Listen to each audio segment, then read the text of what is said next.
আসসালামু আলাইকুম। সাদ্দাম হোসেন। এই ভিডিওটা আমি মোহাম্মদ সাদ্দাম হোসেন নিজে বানালাম, ইনশাল্লাহ আপনাদের ভালোবাসায়। আসলে ইনশাল্লাহ মেলা কিছু করেছি, আপনাদেরকে ভালোবাসা দিতে পারি নাই।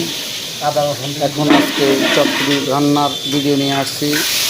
সবাই বাড়িতে রান্না করে চটপটি খান। আমরা যেভাবে করছি এভাবে যদি সুন্দর পরিবেশে মশলা দিয়ে খেতে পারেন তাহলে অনেক সুস্বাদু হবে ইনশাআল্লাহ।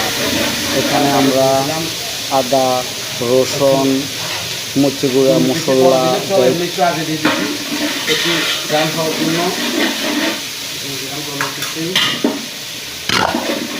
দিলাম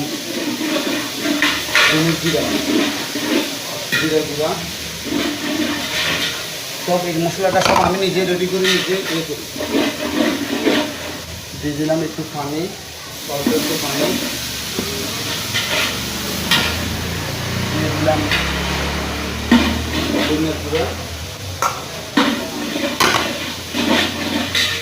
দিয়ে দিলাম গরম মশলা,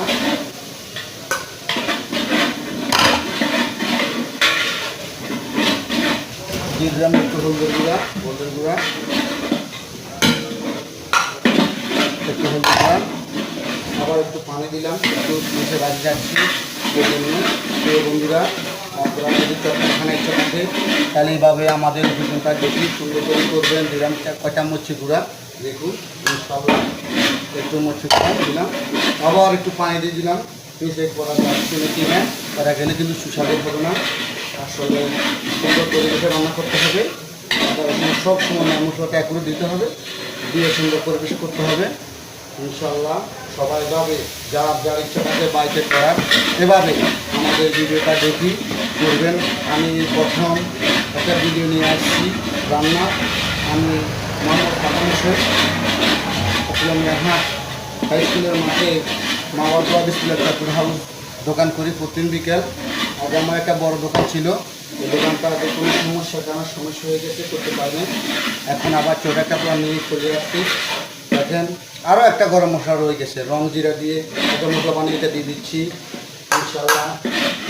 এরপর একটা দেখেন একটুখানি লবণ, সাদা লবণ দিয়ে দিচ্ছি, চিকেন লবণ।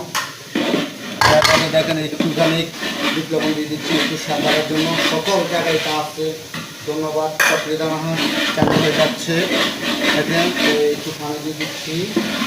2 কেজি চলা করা হয়েছে, চলা মানে মটর 2 কেজি সিদ্ধ করে রাখা হয়েছে। ওই মটরটা একটু কষাইয়ে দিয়ে দেবেন ইনশাআল্লাহ। ধন্যবাদ। এইভাবে চটপটি